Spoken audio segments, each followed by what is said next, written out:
before I get started, I'd like to turn it over to Tony. Yeah, I'd like to thank you all for joining us for this community meeting.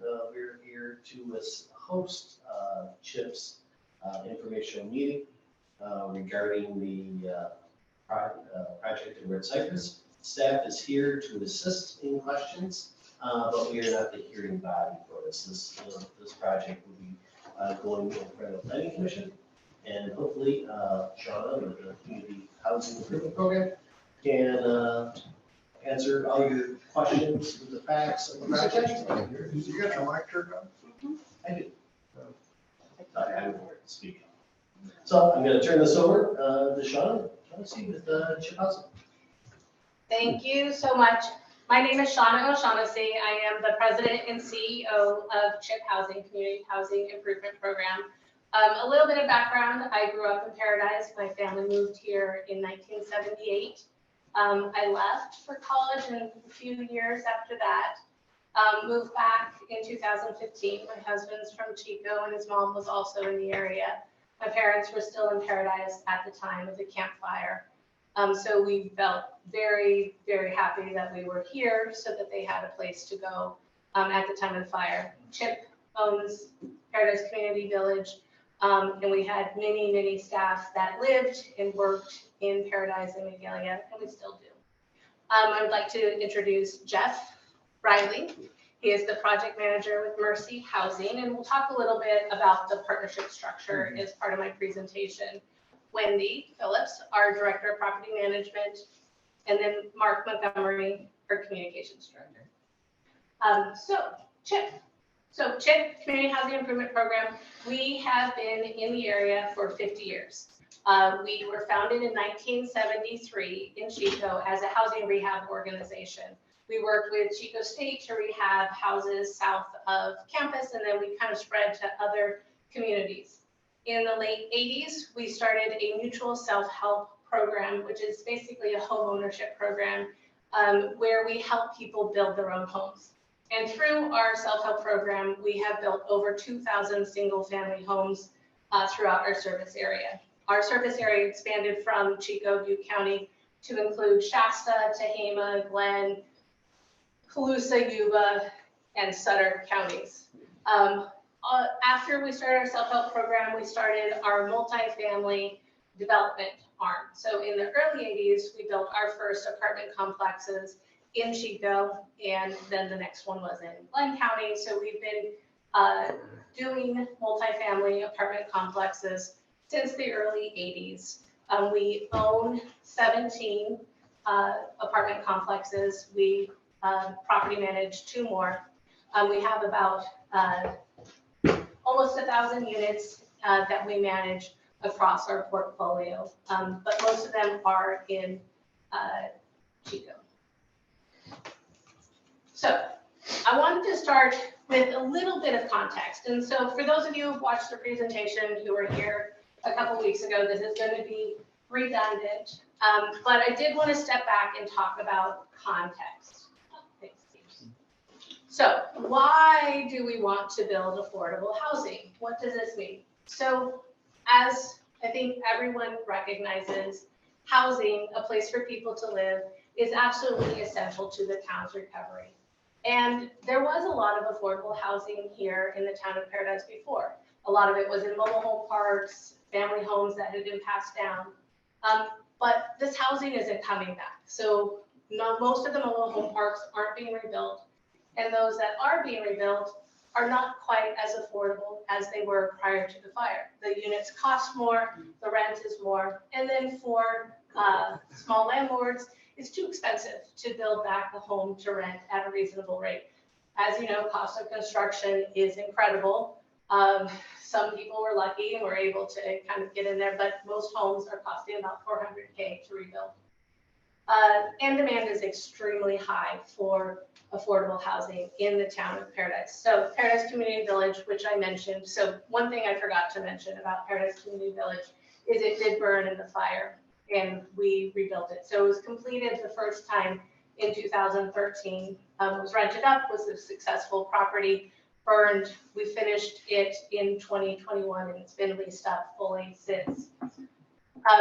with Paradise Community Village, we had the application window open for 2 weeks. And in 2 weeks, we had over 250 applications. More than half of those were from campfire survivors. And then the rest were people, mostly from the area, who wanted to relocate here. And so that it was astonishing. I mean, we don't have that rate of applications for any of our other properties.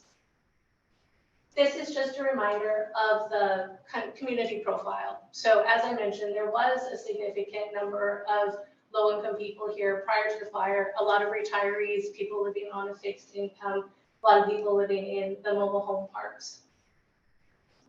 And one thing that was really important is that there was naturally occurring affordable housing. There was a natural affordability that doesn't exist anymore because it was wiped out in the campfire. As you know, everyone knows, it was completely destructive, and we lost 14,000 housing units. So the entire region is feeling the loss of this housing because it was a place that was affordable for people, and it no longer exists in that way, and the entire region is feeling the effects. So who lives in affordable housing? So I wanted to kind of start with some definitions because I think sometimes people hear affordable housing and they automatically think homeless or people with no income whatsoever. And that's not the case. Affordable housing, by industry definition, are people earning up to 80% area median income. My next slide actually has numbers so you know what 80% area median income means. And most affordable housing developments target people between 30% and 60% of area median income. So that's median income based on your own region. And so most of CHIP's tenants work in low-wage jobs or on a fixed income such as Social Security or disability. So this is the area median income for Butte County. And you can see at 80% area median income, which is considered low income, it is actually a fairly typical wage for professionals. And then 60%, and then obviously 30% is very low. Most people are kind of just barely making it at that income level. So this is an important slide.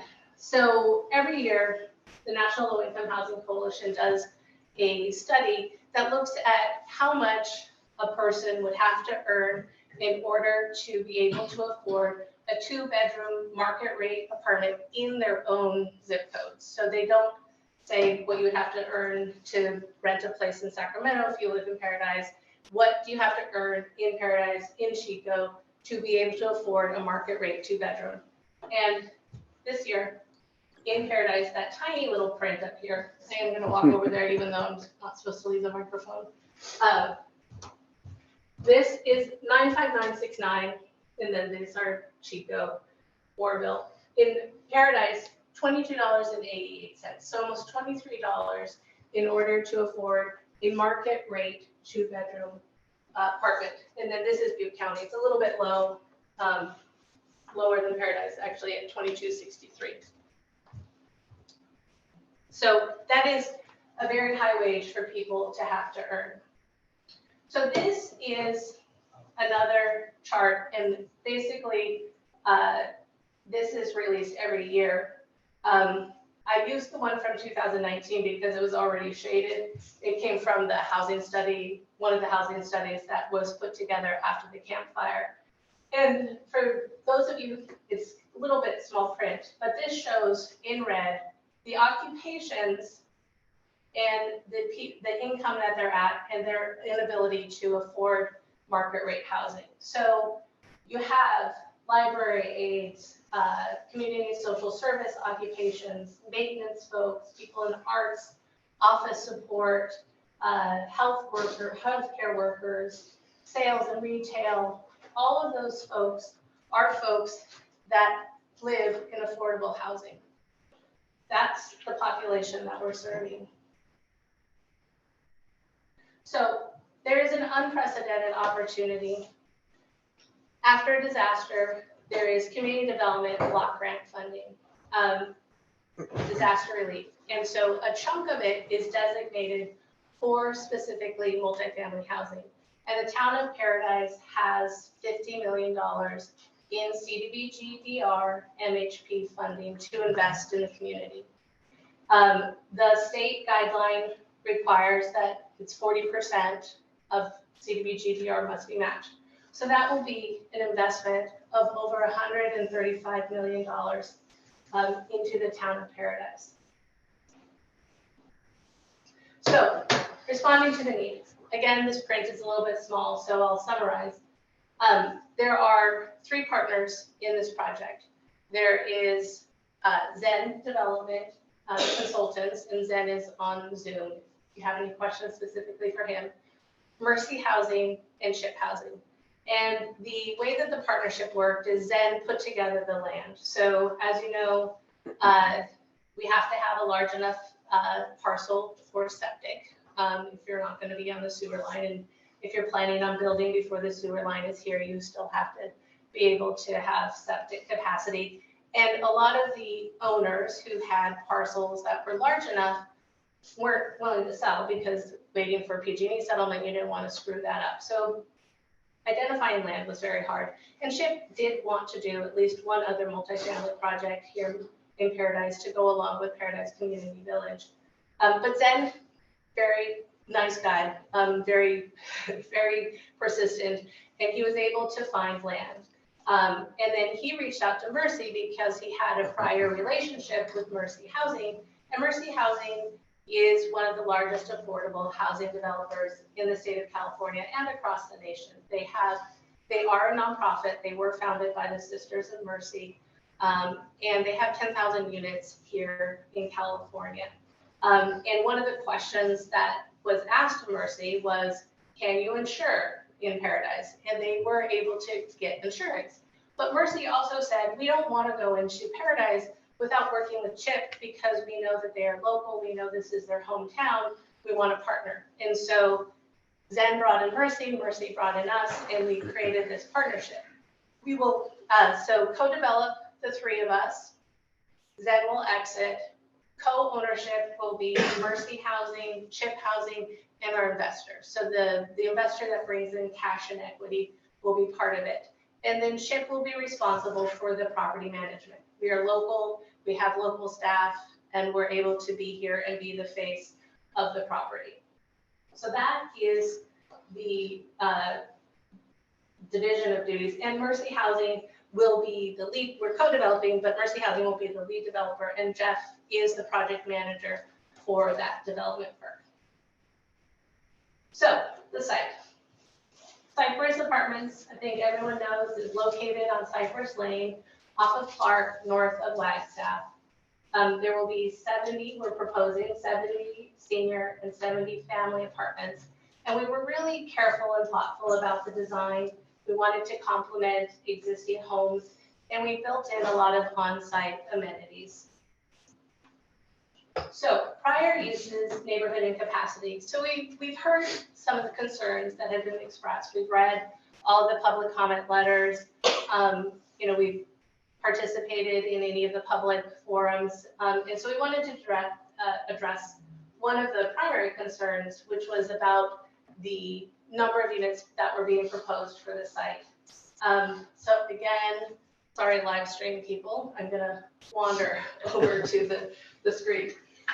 So Cypress itself, the skilled nursing had 136 beds and about 166 staff, although the latest report said about 125 that were in and out every day. California Vocations had licenses for beds of 10 to 20. So they varied throughout their existence. Sometimes they had 10, sometimes they had 20. At the time of the fire, they had 10.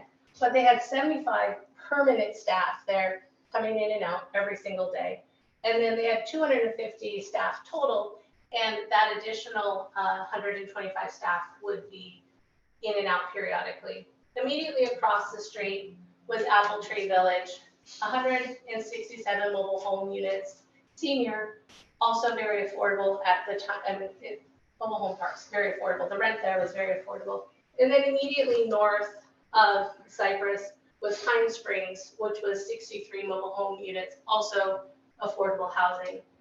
that existed prior to the fire. So the number of units that we're proposing, the number of people that we're proposing there is actually much less than what was in the neighborhood before in terms of dense housing that was there. Obviously, I'm not talking about any of the single family housing that was there, but the uses that were more comparable to ours in terms of mobile home parks and density and things like that. All right, site plan. So a lot of thought and care went into the site plan. We were hoping to have all of the senior housing be one story. All right, I'm sorry. So for YouTube and live stream and the recording, they can't hear me unless I'm talking in the microphone, but I do want to point things out, so I'm gonna do it. All right, so purple is senior housing. These are a one-story on Clark, and then it goes down into a little bit of a valley. The yellow is family housing, and then the red is the community center. We knew about this creek, and so we had kind of originally designed all the one-story senior around this creek, but some of these areas were a little bit bigger than we knew.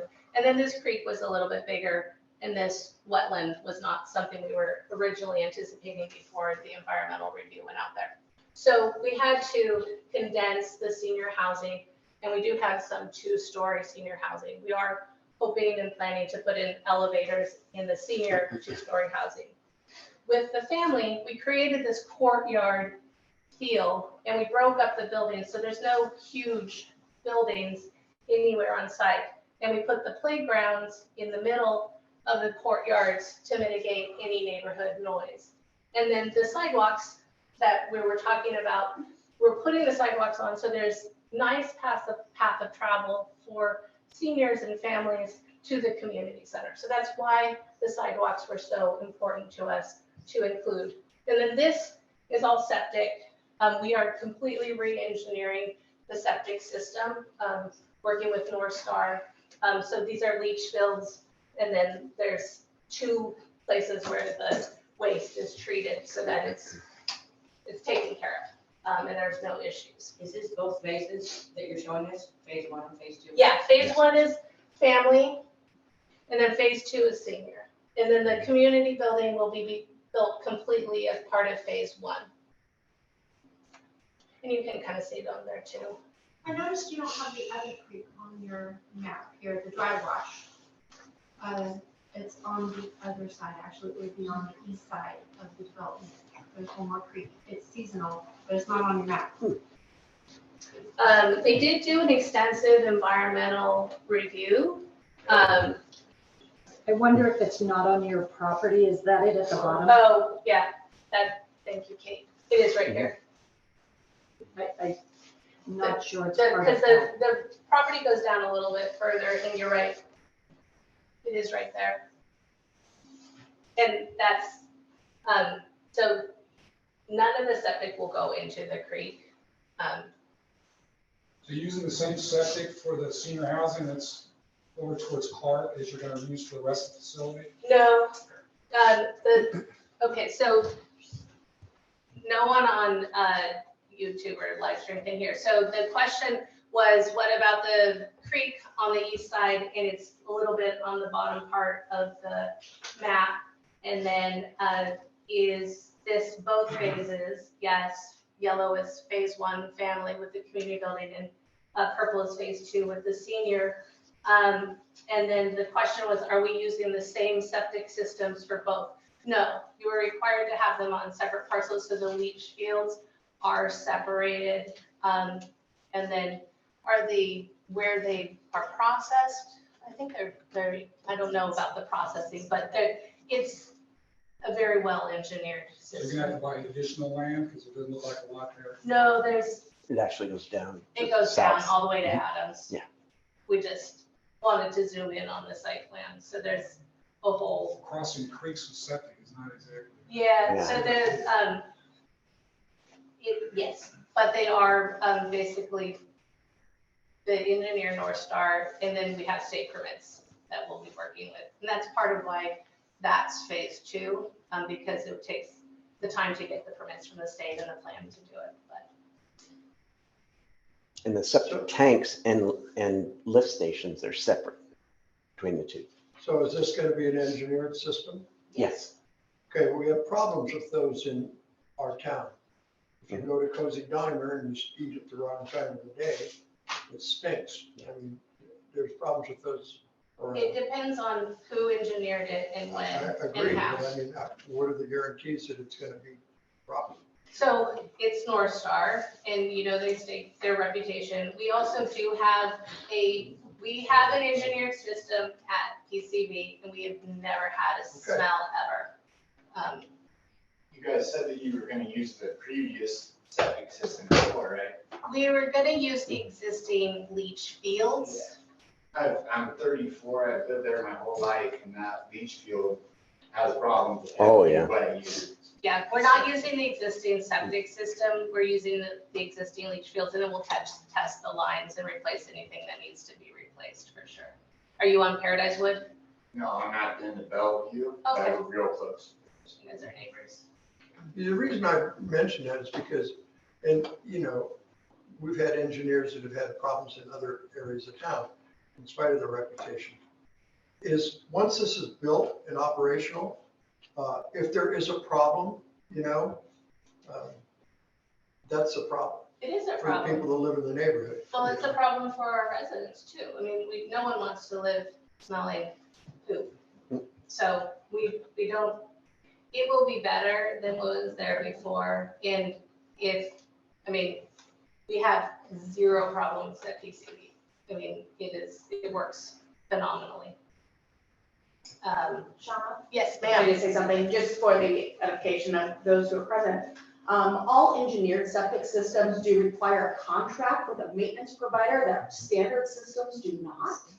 So this will have at least quarterly to biannual inspections by a licensed maintenance provider and testing, as well as some of the odors associated with engineered systems. You have to keep in mind that the constituents in restaurant waste or industrial waste or hospital waste is completely different and much stronger than residential waste. And just to add, there's a primary and a secondary treatment underground before it's sent out into the leach lines. So that is the primary way to mitigate all of that. We're not skimping on the septic system. I mean, it is something that is very important to get right, and we know it because, well, we have one, and we know it's simple. We have one in Chico too. Okay. So we have one right in the middle of Chico. Is Yes, sure, TEC Chico. also?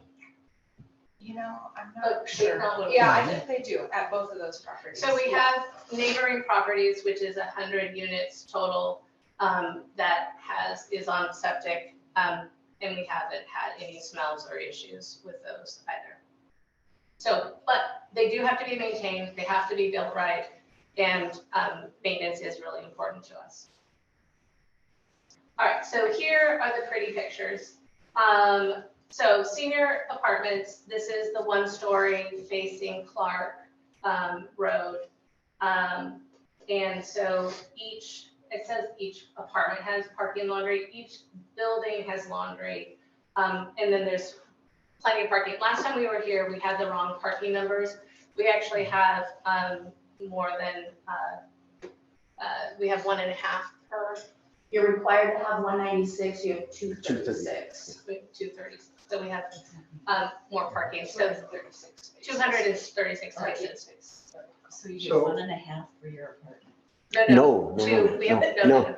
So you're proposing 140 units. we have 236 parking Okay, spaces. so if 2 people in the family units, both work, both drive, There's plenty of they just parking. can't have any kids that have a driver's license. Well, there will be some, as you pointed out, some seniors who don't drive. But we are providing parking for every single senior unit, assuming that they will drive. But we have more units, more parking That's spaces. good. And it was a concern because we definitely didn't want spillover into any of the neighborhoods with parking. Yes, sir.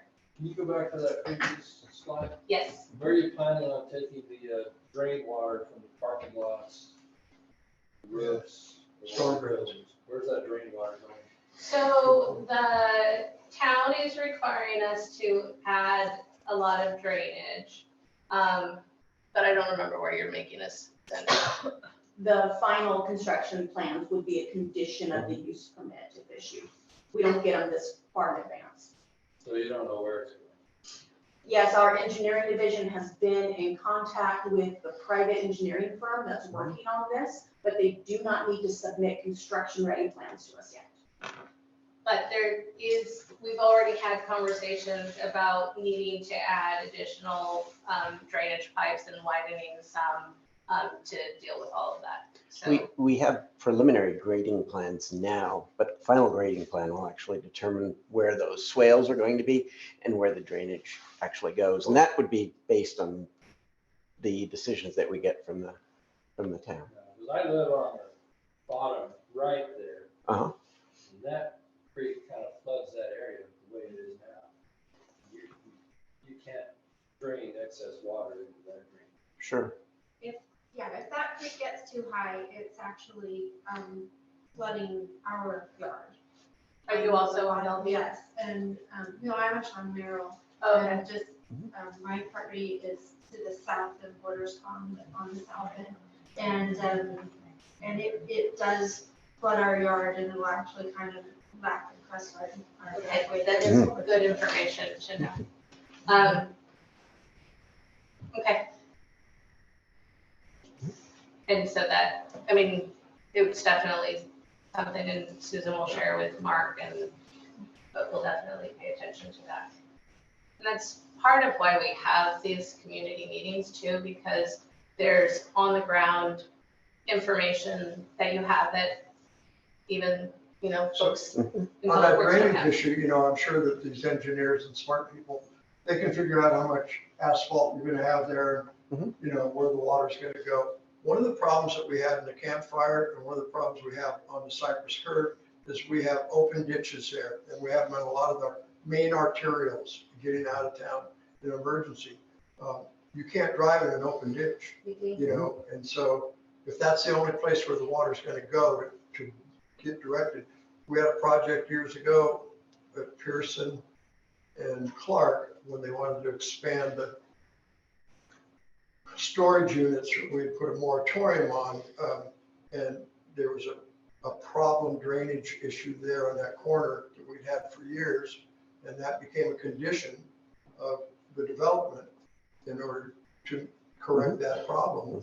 And so, I mean, I'd be real curious at some point before the town approves everything, So we're to see not, what those drainage plans are. so we're not, Absolutely. we're not, I mean, they will, but we're not planning on any ditches on Cypress, even though No, I know you're not. that's what exists.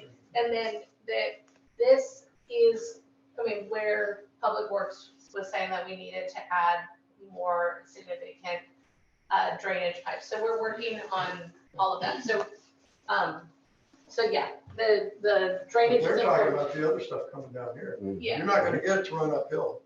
No. no, but it's coming off of Clark onto the property and what do we do with it? Which, Well, and engineering will address all your drainage concerns when keeping the primary drainage on On site. site. Yeah, exactly. And with the town had just went through a mapping study of the entire town. They call it SPC, but for the drainage ways throughout town, so it's much better mapped and more well known. So engineering is well versed, up to date with all the drainage. Because across the street, there's a spring that nobody ever accounts for in that corner lot right across the street.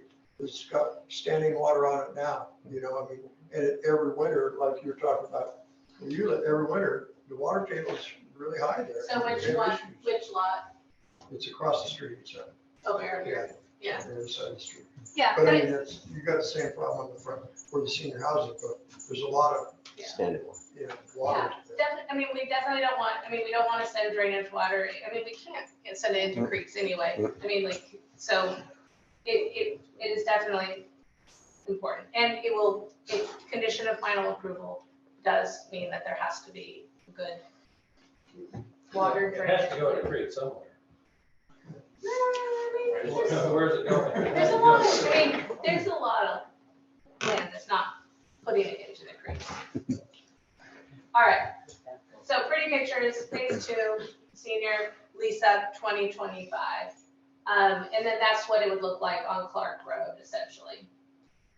Family apartments are 2-story, and these are 2 different types of buildings. So there's A, B, C, and D. So there's different types of building. And again, each apartment has parking, shared laundry, lots of open space, the playground. And then family project is phase 1. And also anticipated completion and lease up, maybe late 2024, but probably early 2025. Yes. What kind of guarantee is there that the senior apartments will stay senior? Oh, they have to. So the funding, one of the things about affordable housing and the funding sources, because it is public money that is going into them, you are required to recertify every year. You have inspections, you have file reviews from every single funding source that you have.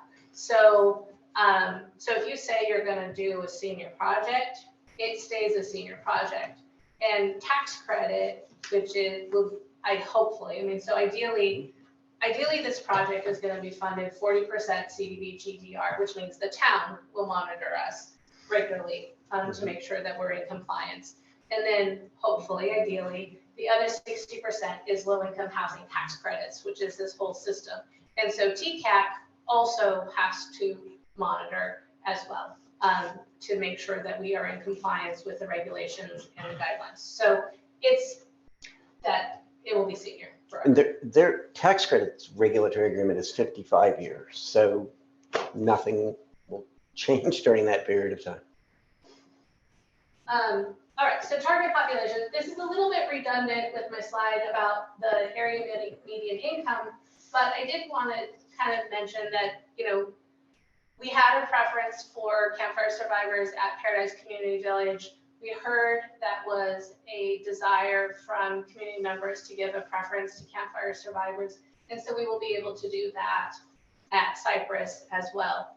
And that preference will basically can exist as long as there are campfire survivors still looking for housing.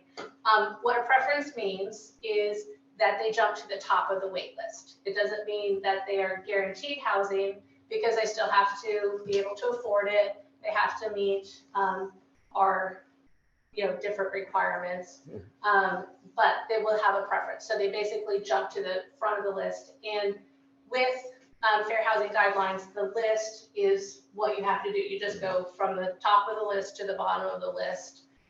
So it gives people that leg up. And so in our properties, many tenants work in service sector jobs. You will have more employees for the town. Patty, you asked about the school system last time, and we had a conversation with some school board members, and they're very supportive of the project and kind of adding to the school population. So that's, we're excited about that. You're talking about these 70 families will be service people. Where are they going to work? There's nothing up here to work.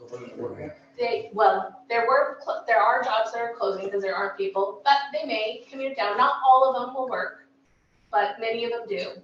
And there's lots of different types of jobs. So you're bringing Section 8 people that aren't even going to be working? Oh, no, Section 8 doesn't mean that people don't work. It just means that they have a little bit of extra rent subsidy. Some don't, but many do. And only 25 of the 70 units are Section 8. Wait, what? Section 8.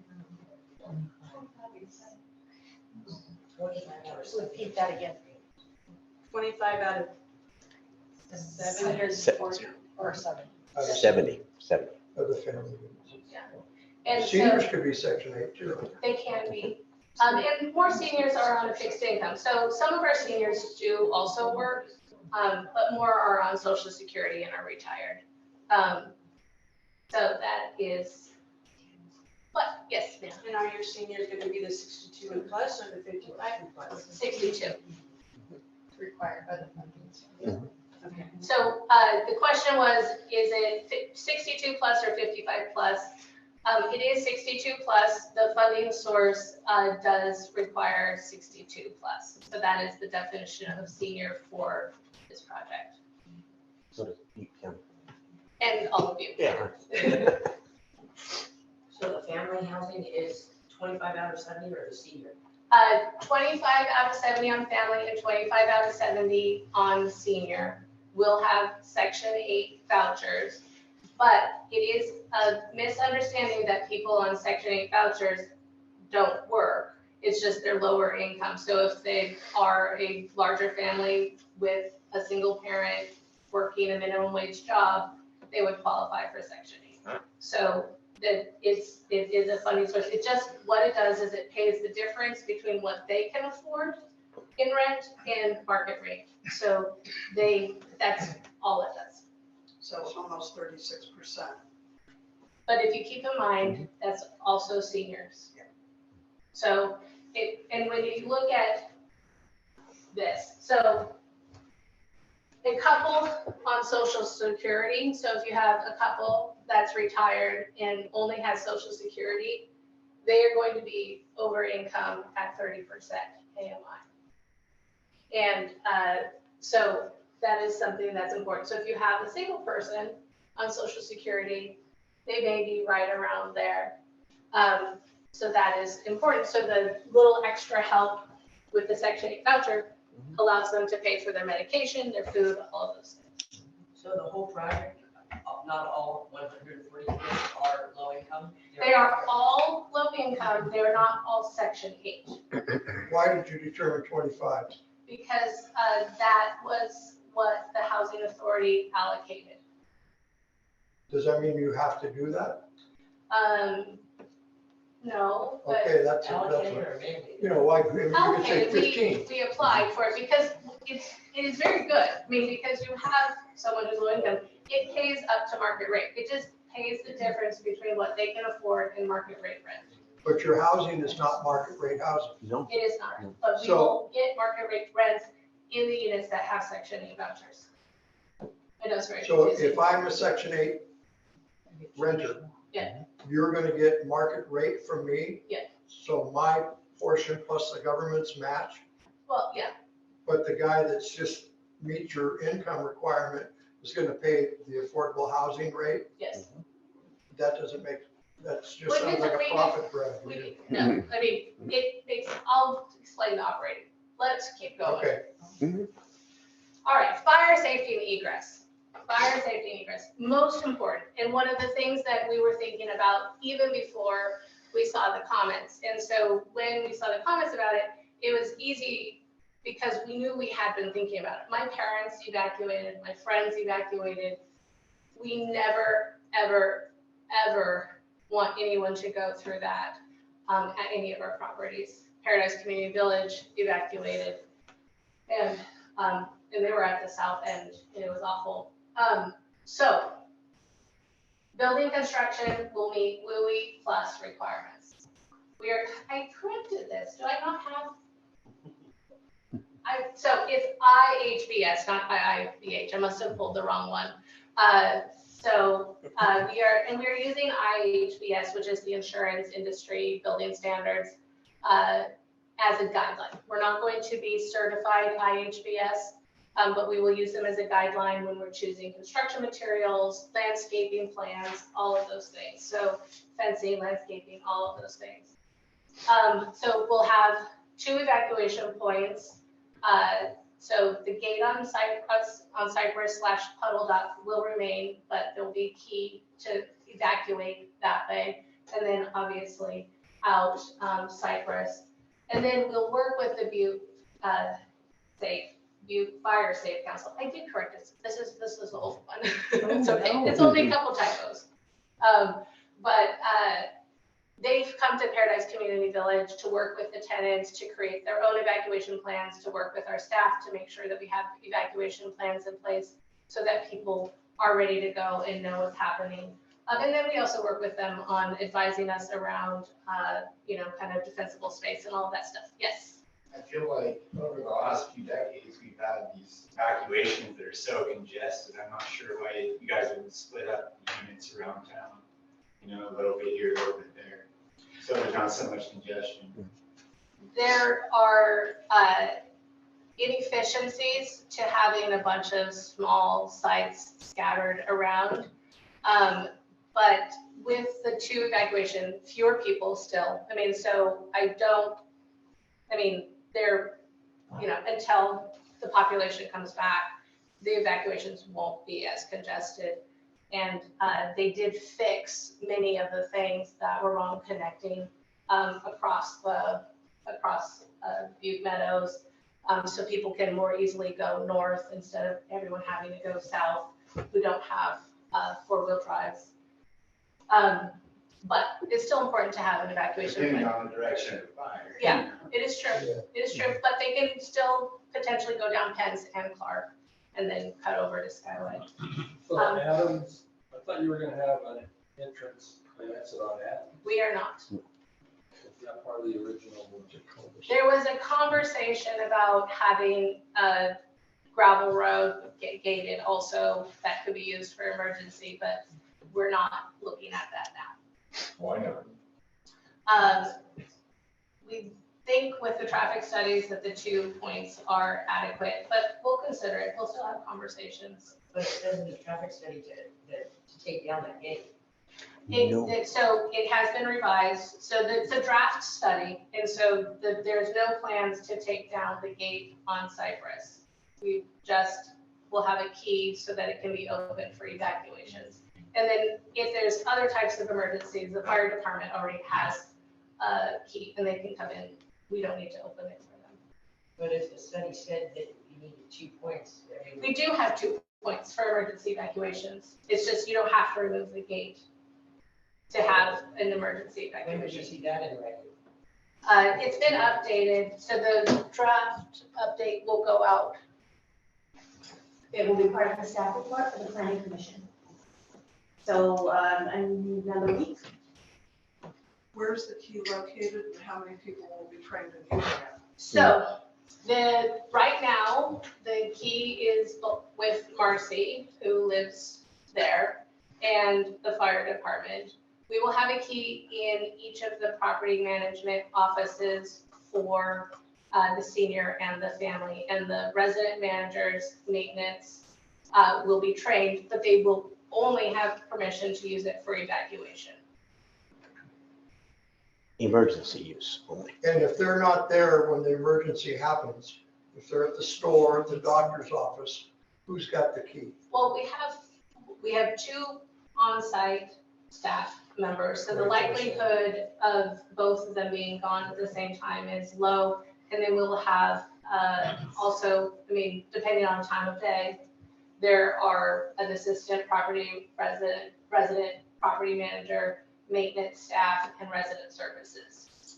And I'll just follow up that every fire engine will have a key, as well as prevention staff. I understand. Here's my point. During the fire, and you got 12,000 people living in Magalia, probably half of which use Clark Road, not Skyway or Pence. But you got that many people running for their lives. For me to get from across the street, the corner of Forest Service Road to Pence Road took 2 hours.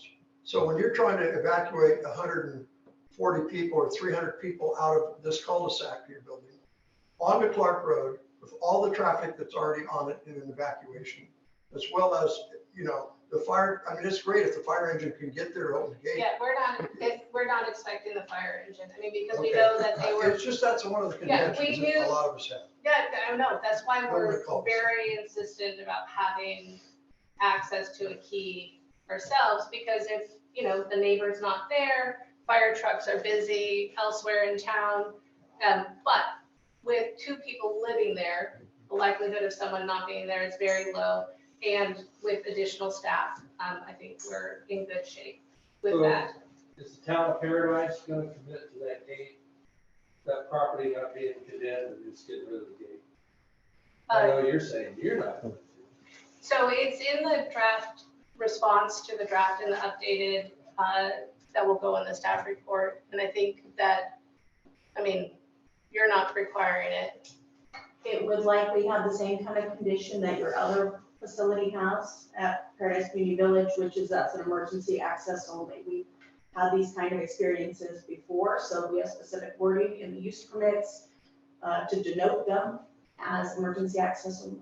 I So understand for- your position, so- What about the town of Paradise? Well, No, that's that's the, That is- answering. she's Sorry. she's the I'm planning director So, for the town of Paradise. So we condition the uses then. So I didn't introduce everyone. I assumed everyone knew who they were. So Tony is the head of building, Nick is a planner, and Susan is the head of planning for the town of Paradise. Behind me. So as we saw from the fire, it brought out the best in a lot of people, but it also brought out the worst in a lot of people. That is all for me, and I'm heading down the road. I don't give a flying rat's, you know what, about anybody else. And we saw that with our next door neighbor who was supposed to save the other neighbor's dogs.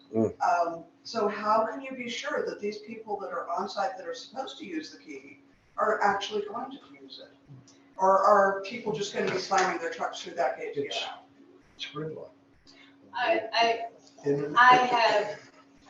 I would be shocked if any of our staff did that. I mean, I know the woman who was at Paradise Community Village, she was the last person out, making sure, but it is, I mean, I think that there was, I mean, I just rewrote my parents' personal statement. And, you know, they lived in a mobile home park and had to get off on Pence, and then my mom got sick and had to pull over, and people let her back in, and, you know, it's scary. Are people gonna let you back in? Are you gonna be able to get off those arterial roads? But it is a different town than it was in 2018. There are fewer people, there are wider roads, there are fewer trees. But there's still fewer people than were there before, and there are fewer trees. And so we are doing absolutely everything we can to protect and prevent anything like that happening again. But situationally, so many things have changed that the likelihood of that event happening in the same way is very low. And the town is continuing to do additional mitigation measures with the undergrounding of the wires and the widening of the roads and the connecting of the dead end streets and the kind of open space. And one of the things also, I mean, you were talking, I think in one of the letters, they talked about how, you know, the grasses weren't maintained and the trees weren't maintained. We will maintain them. I mean, we have people and assets that we want to protect. So it will be maintained, and it will be a lot of defensible space that will protect your homes as well. And it will be designed right in the first place, not trying to fix it after the fact. Yeah, I just, knowing human nature, Well, I get it Yeah. completely. I can see a potential for disaster because, you know, truthfully, we may think that we know somebody, but until they're in a situation like Sure. that, you really honestly don't know how they're gonna react to the stress. Well, and that is the beauty of having multiple people. Yeah. I mean, so it's not just on one. But you're still gonna run into, well, we're gonna put in 20 some odd sirens. So anybody that lived here during the fire that's still here, when the siren goes off, they're gonna get in their car and they're gonna go. And you're gonna have gridlock. And we had gridlock then, and even though it's not gonna be the same kind of fire, we're not gonna have the same conditions. You're putting 300 people in a small little area with one road, one 2-lane road onto another 2-lane road, period. We're putting 300 people where there were 600 people. There were not. I mean, There were not 600 people driving. There were not 600 I'm people not driving. even including the residential. I mean, yes, there There were. were Those not figures 600 are people actually- driving on Cypress Lanes. Those 136 people in beds didn't drive. That is, true. Well, but they had to get out, although it was They closed. didn't drive hard. It's closed.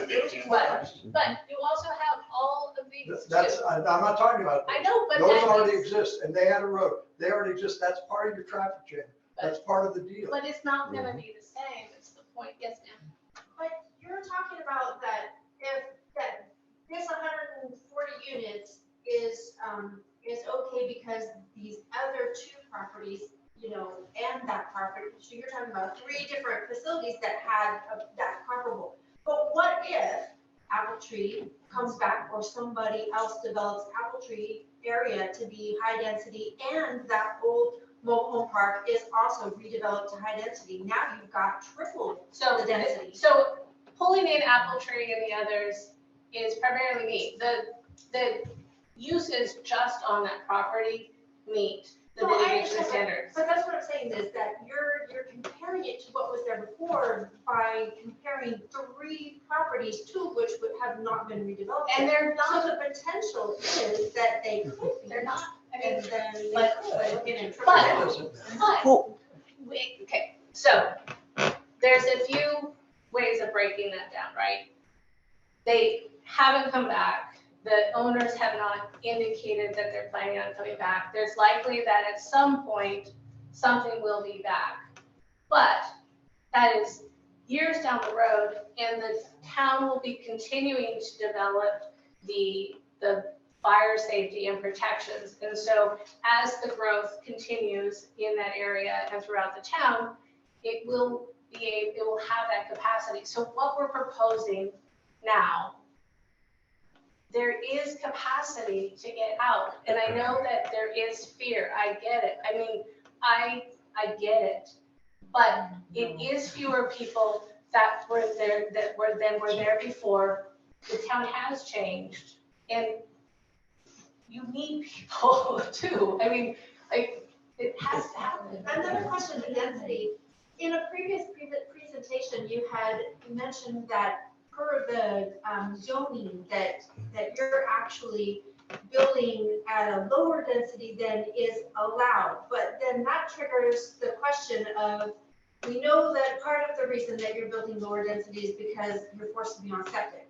But if and when sewer is ever connected, what guarantees do we have that this would then be further developed to increase density? It is not on the planned sewer route. I mean, it ends at Wagstaff, so that likelihood, I mean, I don't think there's money to extend it. I mean, we would love to be on sewer for all the reasons that people were concerned about the septic, but it doesn't seem likely. Even if you're not though, it's still, as a neighboring landowner, I do have concerns about the potential for further development. Once you say, oh, well, we've got this plan and then we build, and let's say in 5-10 years, you go, oh, well, we didn't build to capacity, so let's develop further. What guarantees are there that that wouldn't happen?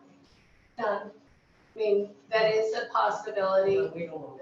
But I don't think anybody surrounding that property wants it.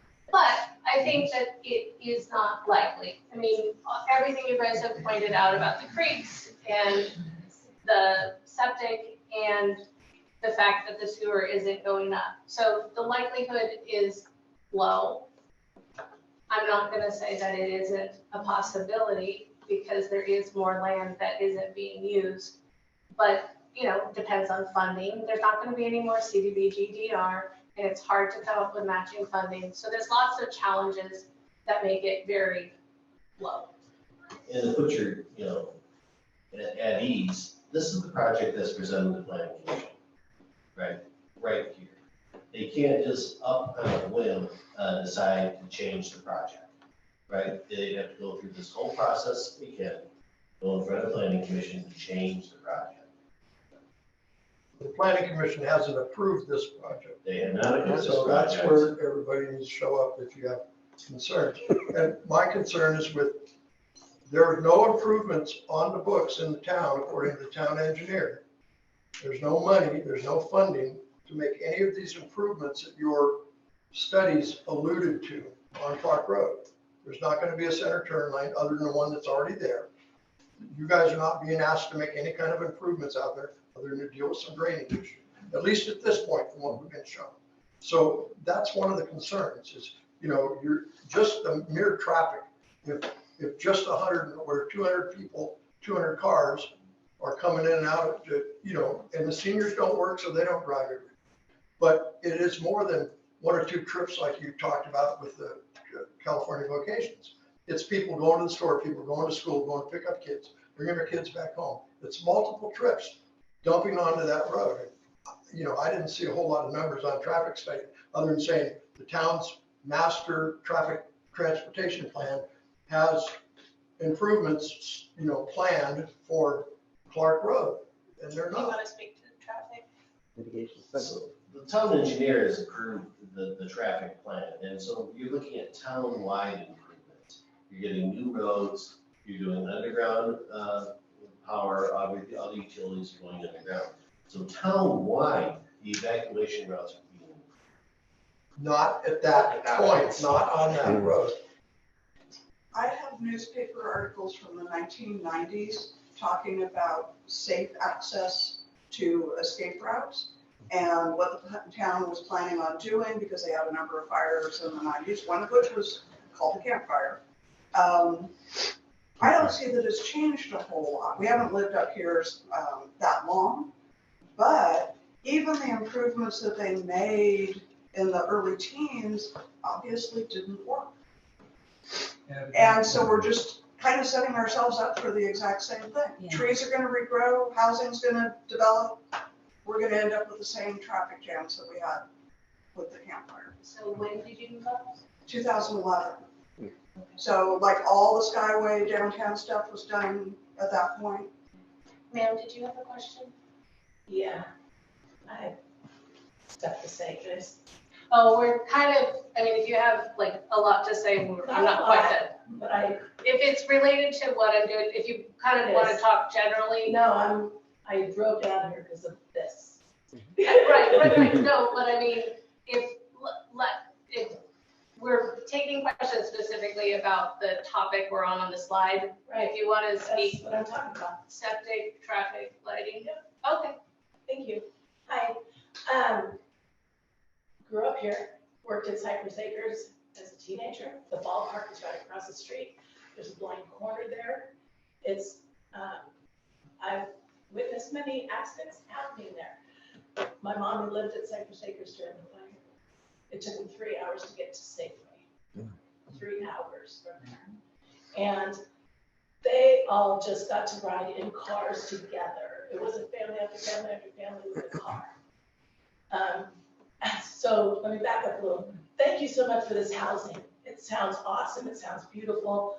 I think it should have another way out if you got one. If there's an opportunity to do that, please do that. Just make us feel better. Make us feel safe. Make us safe. Not even feel it. Like, it's important for us to be safe in whatever we do, especially when there will be so many more cars involved with this idea, which is what the problem, not the problem, but we got to get out of here if we need to get out of here.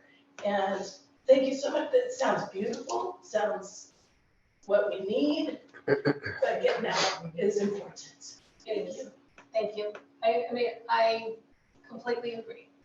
And sorry, real quick. So even if there's other places that need or want to open, so maybe Town Paradise needs to like, okay, after this many people in this certain area, you have to open that if somebody comes in, or it just needs to be dealt with. It needs to be dealt with. So we will be able to go out both sides of Cypress. And I guess the question is, do we look at Adams too? But it's still going on to Clark Road, is the question. But, so traffic, I know I'm not gonna be able to convince you, but the actual studies and numbers and counts do say that it is fine. And the blind curve has been fixed.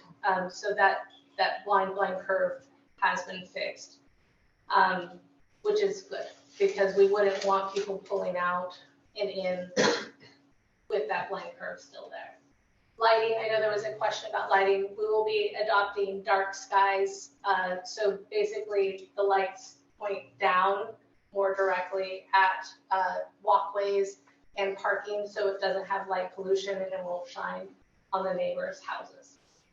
That is, and I think that for those of you who live near the Feather River, lighting was a concern, and they were able to do it in a way that wasn't nuisance. Can you point out where the parking is on the schematic of the, single family housing? Yes, so parking is all around it. So parking is behind, and then the lights would go On the this, upper right hand one, and then this one, it's, where's all the parking spots? oh, that gray. That's it. Is it gray or purple? Great. Right. And then here, and then here.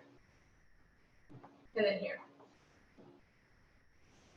And then there's parking there. So how many units is that in the upper corner? Is Cypress Lane a public road or a private road? Private. What do you do for It all snow? depends on who you ask. We deal with it. Snow, since I It snows there, it snows at that. It used to snow here every year when I was a kid, stopped. Yeah, so that's where the parking is. So how many units in the upper? right I hand? don't know exactly, because it's different size buildings. It's about 40 units in that area up there. About 40. So 100 cars. Well, not quite.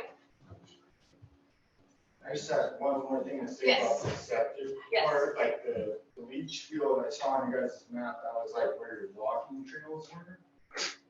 That you guys have on your map, I was a little concerned about that, because it's a swamp.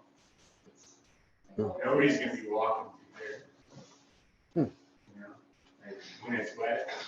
Yeah, definitely not. So that's something you guys might wanna consider too. Where are the walking trails again? Thank you. Right below the top right. The map that I looked at. I didn't do all the maps. So I know you were taking pictures. On our website, chiphousing.org, we have the full site plan, so it has the bottom part of it as well, and it has all of the elevations of the building, so you can see all of those pictures. And then in the plan, the actual plan, it has detailed maps that show more of the kind of elevation lines and kind of where things are at. All right, landscaping. So yeah, this is the old one. We did submit a draft landscaping plan. I think I have it I don't have it at the end. No, I don't. So because they put it at the end of a different one. So we have a draft landscaping plan. So trees, will be there to screen. We'll have bushes. It's really pretty. But obviously, WUI considerations are most important. So making sure that, trees don't drop burning embers on the buildings, and, fences don't put fuses to the buildings and all of those things. Noise, there will be people, normal neighborhood noise. But we did put the playgrounds in the middle of the buildings to kind of mitigate that. And then public transportation, we were talking about that for those of you who were a little bit early. So we're hoping to work with Beeline to basically improve the number of stops and where the stops are, to make it as safe and convenient as possible. The woman we would talk to is on maternity leave, but we'll work with the town to get an introduction to the right person at Beeline for that. Property management. So Wendy, which is the face of our property management, we do pride ourselves on owning and maintaining well-managed properties. We always work with the local jurisdictions writ large to make sure that our communities are well integrated into the town or the city where we live. We work with neighbors to ensure harmonious relationships. So, if there are kids that are, across the property line playing and being rowdy, you call the manager and you say, hey, your kids are not doing what you're supposed to do. And they go out there and tell them, hey, can't do that. Which is one of the nice things about having a managed property, because you have someone you can talk to and go to. We have house rules, so around quiet hours, guests, visitors, things that they are not allowed to do, are not allowed to do. And they're obligated to abide by the house rules. It's part of their lease. And then at Cypress, we will have 2 full-time live-in resident managers. There will be a full-time property management assistant, 2 maintenance technicians full-time, and then 1 full-time resident services coordinator. So there will be a lot of staff on site at Cypress, and then at night, obviously, the resident managers live there. I have a question Yes. about the kids and all that Yes. stuff. You don't have any plans for fencing the property, because we have about 300 feet of adjoining property there. We do And we're not, gonna need a fence there. we do not have plans on fencing the whole 24 acres. There may be considerations around, particular areas, if it's very sensitive. So, I mean, we'll call the police, but they're not gonna come out for kids walking across. Well, you would call our manager, they'll be faster. All code enforcement. Just so that you're aware, I mean, this is something, one of the first things that we noticed is that our properties corner each other, pretty much at that spot, and then up my driveway is going to be the shortcut between this facility, these residents and the nearest park and the nearest schools, both of them. Yes. Yeah, it has been. The shortcut is gonna be right here. And so fencing is a concern. So potentially, there are definitely conversations that could be had about fencing off the shortcut, right? So that it's not a point of access. So the conversation to be had is, are there strategic places that it makes sense to have fencing? And, I think that that's something that's worth having a conversation about. We can't. It's 24 acres. But you could fence up around your development. But there's definitely, there's also assumptions, right? There are sometimes kids, but they're not, we don't have No, but issues with nuisance kids. I get the shortcut to the schools and the park and things like that and cutting off access. I'm just talking about noise. Well, fencing won't block noise because we can't. Susan, can the planning commission put conditions on their use permit on this thing? So like the size of the trees they gotta put in, or any of that kind of stuff, or fencing? Can it be a condition? Because we never heard Cypress Acres or anything, because there were trees. It was a natural barrier. They're gone. So this is a vacant big space. So now you're gonna put all this stuff in there, so I'm gonna hear cars starting up in the morning. With no fencing, or if they put in a minimum standard, here, I'll put a 5-gallon bucket with a redwood tree I bought at Costco, can that be a condition that they can put on it? The commission could be petitioned for any kind of special condition at the hearing, absolutely. Where they had to put in like a certain size tree, not just a little sapling. I don't. They take into account If that's all a public mitigation, that's comment. how you're gonna deal with sound. Please let me finish. They'll take into consideration any public comment that comes at the meeting. But no changes happen unless you petition. Unless- If you want them to add special conditions that really go above and beyond what the code standards are, right? So special landscaping that's maybe more heavily landscaped in certain areas for certain reasons, then you as the neighbors would, explain your concerns to the commission, ask for those conditions to be worded that way. And we've had that happen before in other projects. And fencing is not a requirement for development. It's not a requirement for anyone. Yeah, There are no fences planned, but it is something that we are absolutely open to considering strategic fencing, in certain places. So are you gonna add that to your plan?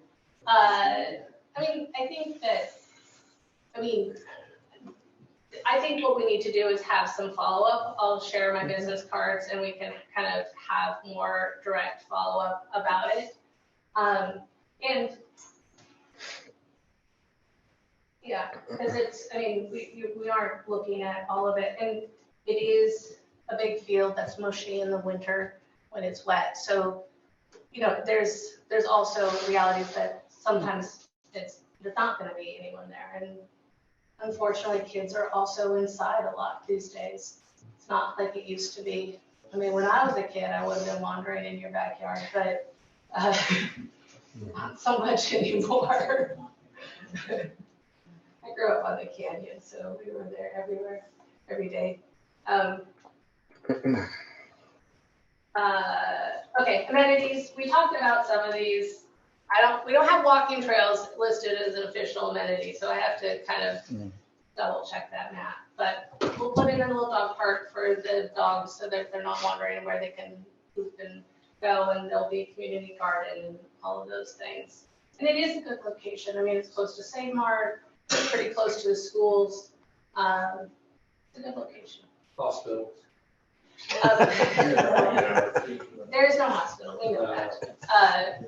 And that is corrected in the corrected version. So resident services. So all of our properties have resident services programming. It is an organizational value for us, but it's also important. It builds community. It creates a sense of commitment to each other and the neighbors. So we have programming for parents. We have financial education. We have parenting classes. We have nutrition classes for the kids. We have senior programming, bingo, arts and crafts. It really varies. We did not build a shuttle into this. It is possible sometimes to do a shuttle. We did not build a shuttle into the budget. I mean, it's a little bit tight because you have to have that. But I think, I don't know. I mean, we can brainstorm. It's not Like our own thoughts. Yeah, I mean, some do actually. I was talking to James with Housing Tools the other day.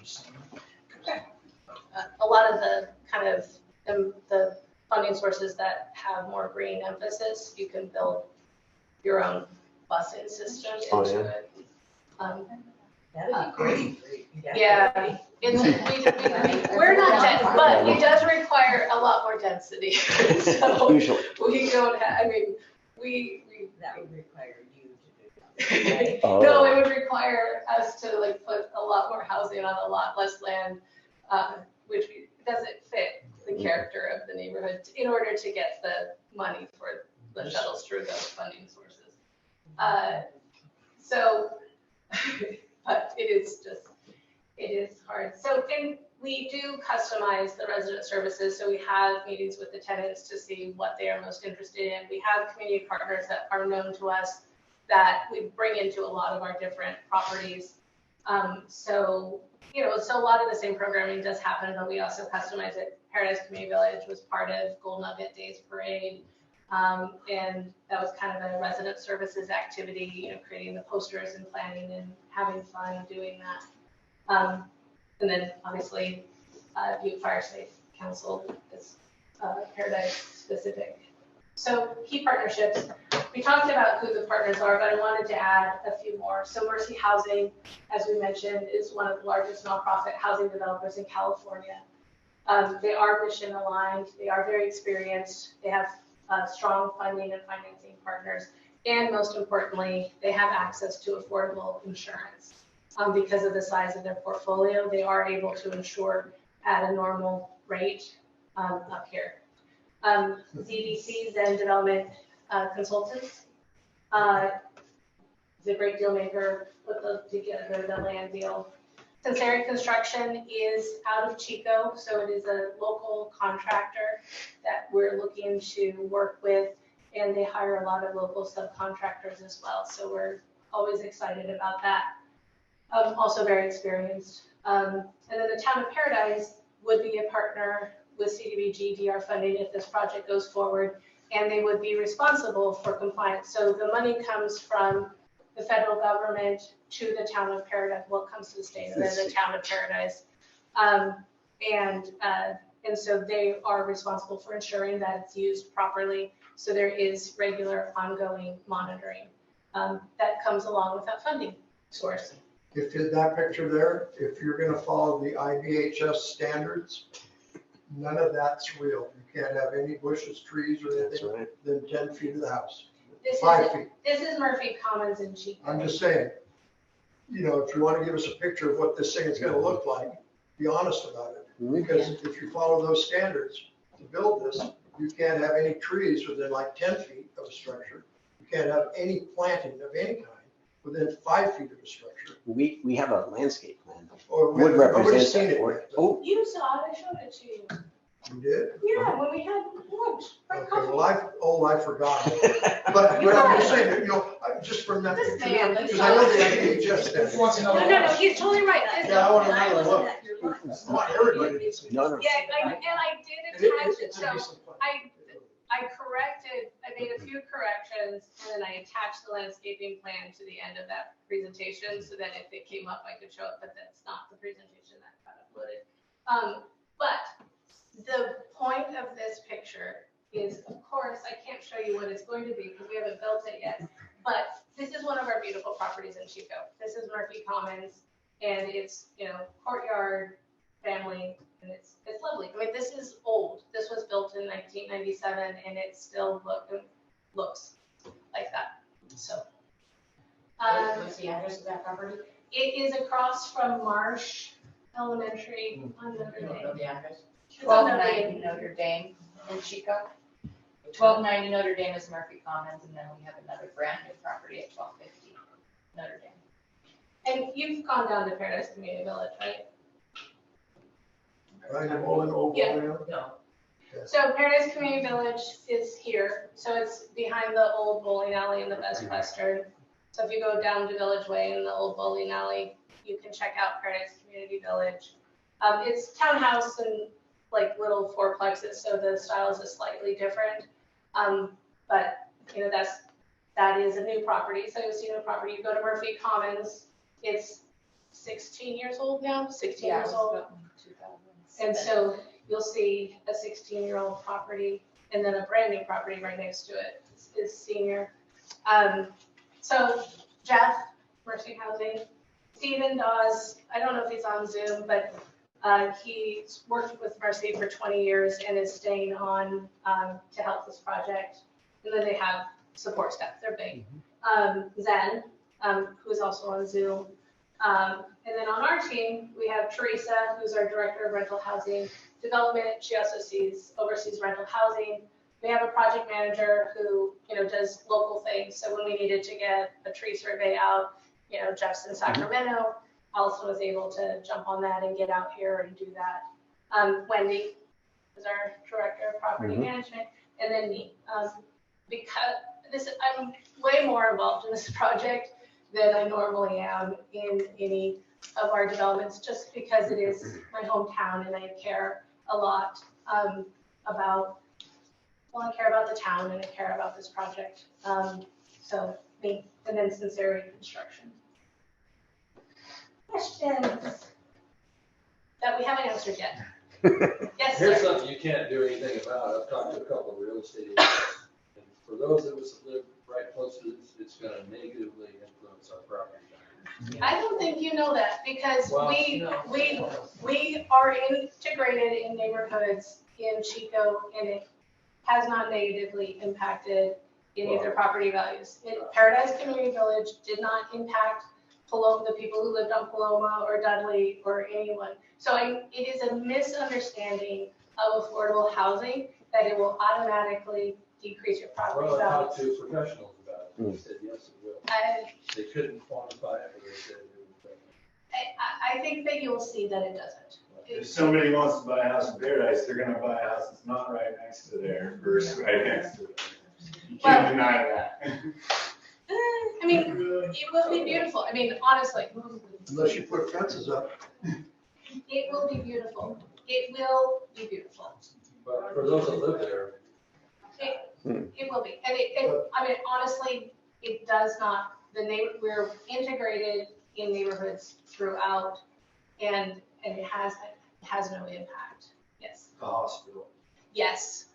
There is no hospital. No, there's a year wait. I talked to two different of my friends that are on Medi-Cal. There's a year wait to get a primary doctor at Venice Health. It's tough. Yeah. So So Anywhere near here.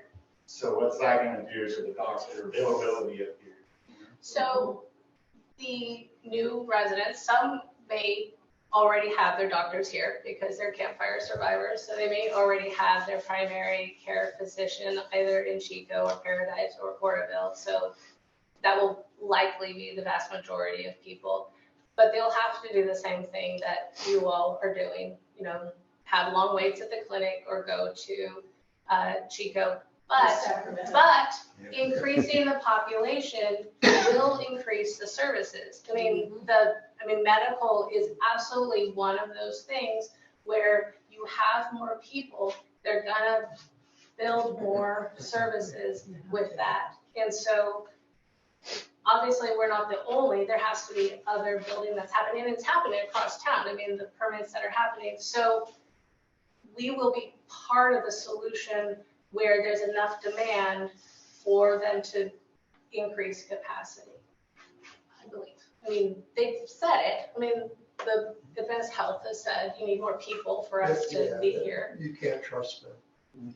But there are other clinics that will see dollar signs and opportunities and, you know, follow the money. So, just for everybody, I live across the street on 46 Road, 176 feet from the corner of the street. When I got my letter in the mail, I was angry, and so I answered the negative declaration, whatever the thing was, specific questions, some of which I brought up again tonight. But as a result of that, and partly because of my position on the council, I don't get to vote on this. I don't even get to be in a room when this gets talked about. I can come to the planning commission.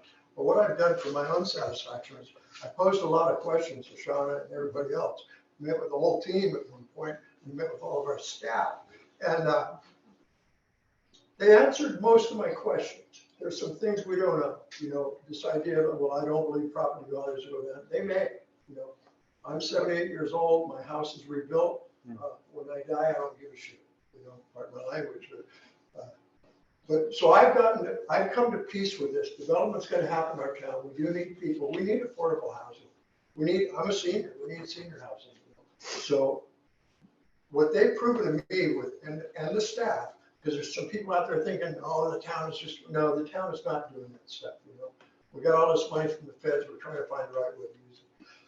What they've convinced me of is most of the concerns that all of us are having and bringing up, they're willing to deal with. There may be some like putting fences around all of the units. It's all about money. All these corporate, you know, we got corporations that are buying homes up in this town and lots up in this town that they want to move sex offenders into. We got stuff going on in this town that we as a council and as a staff are trying to curb and trying to put some brakes on. What Chip is doing in this project is not a bad thing. I don't like it. I look out my master bedroom window and I'm going to see that 2-story building over there because there's no trees anymore. I never saw Cypress Acres. But I'm going to support this project because I think that maybe everything they say isn't absolutely true, but they mean what they say. And they're going to do a good job. You know, it's going to happen. If it isn't Chip, who are responsible, and this, it's going to be somebody else because it's happening all over town. You know, it's cheap dirt. People are buying this stuff up. They're able to get insurance. They're going to build some stuff, and they're having this meeting. They're listening to this. So it hasn't answered all of my concerns. I still think it's a bottleneck. I don't understand why the town will allow a cul-de-sac to be built with this many people in it. That's just me. I sat on that Clark Road. It took me 2.5 hours to get to Pearson Road that day. Well, I don't think there's going to be that same fire, but so not in my lifetime. my key takeaway from Woody is that he's mostly supporting it. And yeah, I'm mostly supporting it, and I don't get to vote on it, so this is my only chance to even say anything. So, you know, I think some of your concerns are real right on, and some of the things that they can't answer. We don't know what the real estate's going to do. I mean, it's, you know, I'm just glad I'm home. This is where I'm going to spend my days. And I'll live with it. You know, they're going to put some trees in so I don't have to see it.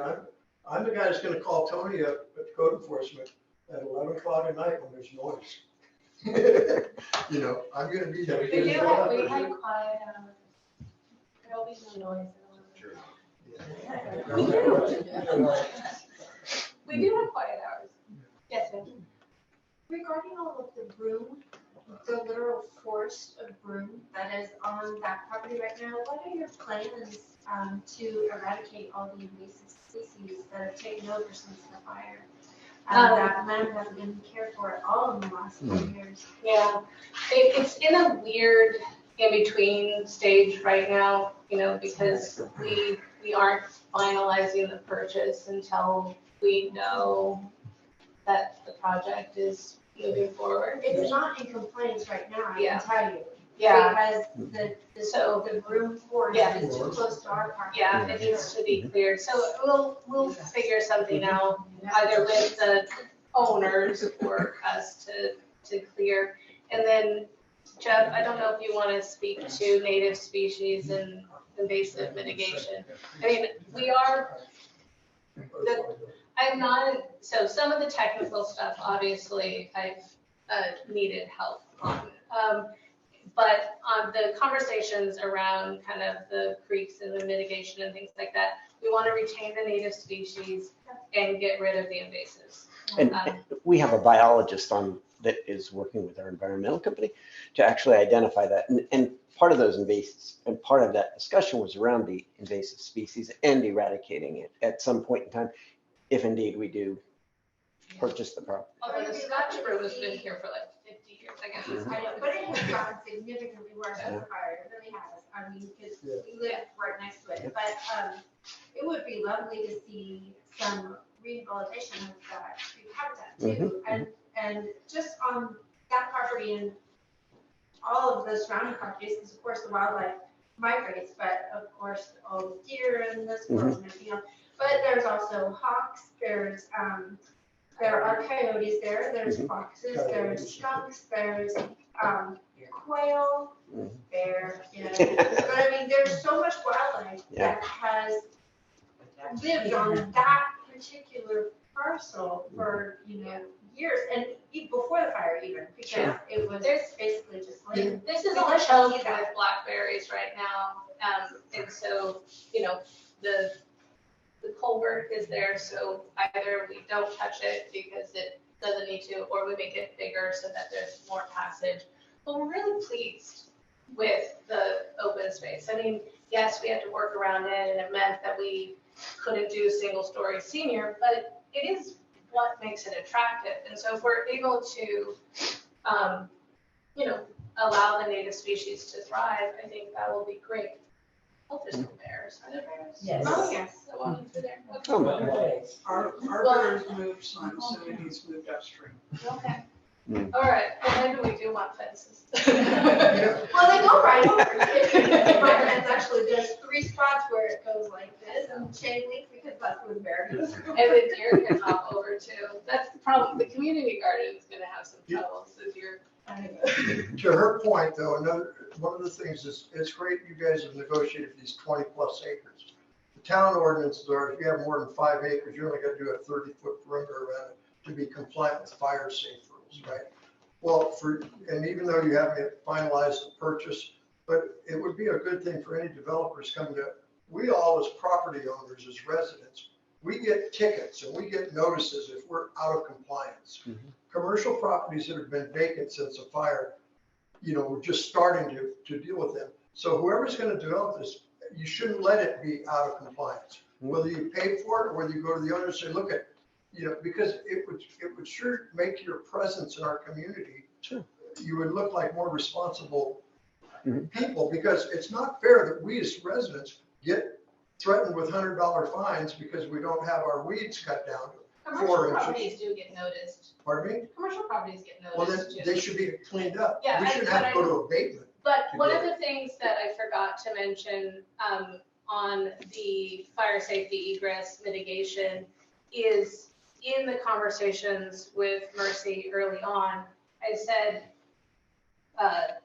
in our operating budget, we have to have more money than you would normally have for landscaping and the yard maintenance, because for that very reason, because it is a lot of land and we need to maintain it. Okay, I guess I didn't state it right. You want us to deal with it now, and I get Yeah, that. I And think we'll if you're talk- gonna come to our community and say, we want to put this development in it for not just you folks, but for any developer, then come in and show good faith, become a part of the community, be good players, make the land look good, you know? As you're aware, April 1st, when the property is purchased, it has to pass a fire defensible space clearance.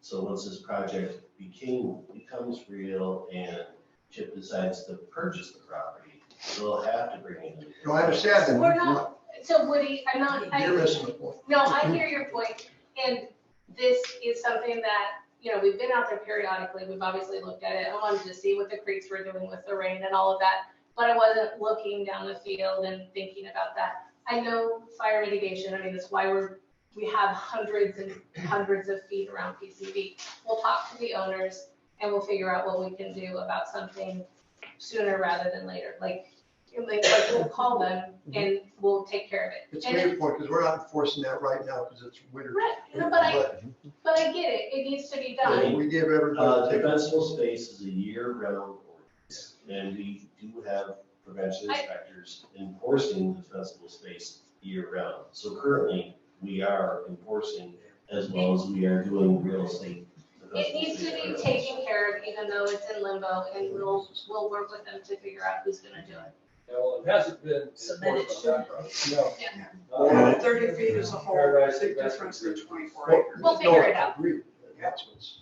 We'll figure it out. Give us a month, but we'll figure it out. I mean, we clear over onto their property just for our own safety. Yeah. Yeah, right. We do the same. Yes, give us a month, we'll figure it out. Well, just so you know, I'm 100% opposed to this. Uh-huh. If it's gonna happen, then we have to talk about it. That's okay. I hope you don't hate us, and we'll be good neighbors if it goes through. It could be. Any other questions?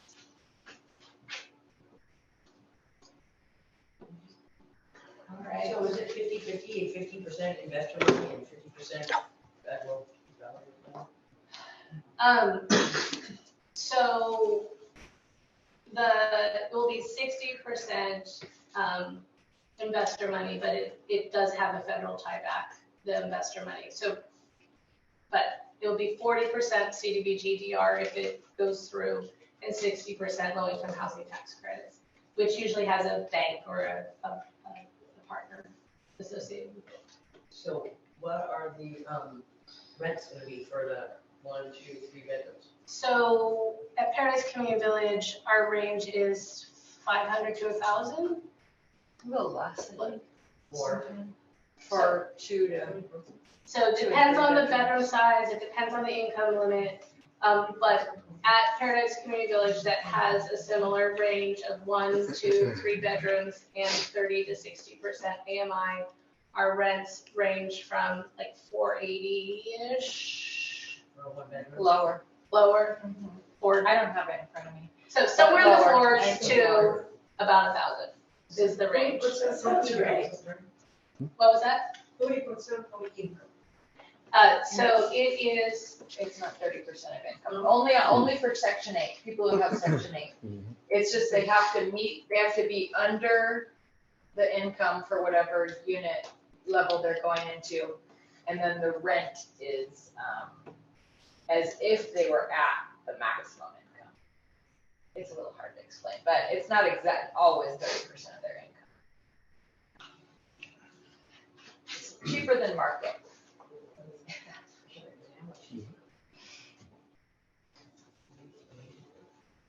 And that is why these people can afford to live there. All right, do we want to end the recording?